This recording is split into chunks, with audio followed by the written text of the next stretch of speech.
Let's play numerophile game. What is the number? The number is 695,555. Do it again. 695,555. Good. Go ahead. Okay, Harry. What's the significance of that number, and why should I be concerned about it? Good evening, gentlemen. Well, it is not, unfortunately, the winning lottery number or lottery winnings for me or anybody else. It is actually the number of Chinese fishing vessels. Incidentally, China has the largest fishing vessel fleet in the world. Now, incidentally, in terms of geopolitics, what is this important?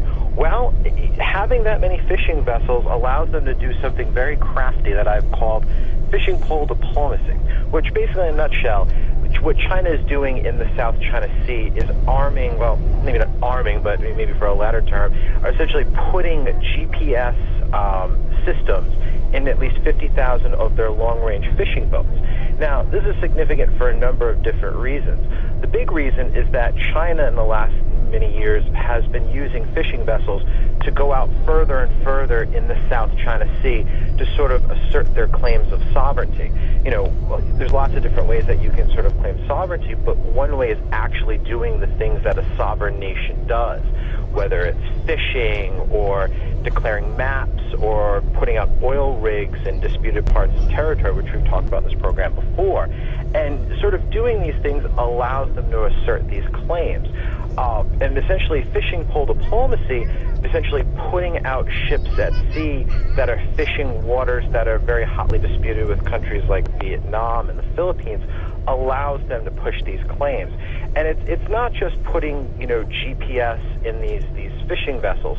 What this system allows them to do is it actually allows them to call home to the Chinese Coast Guard. So let's say they're pushing out, a couple hundred miles, past their exclusive economic zone, maybe near Philippine or Vietnam waters.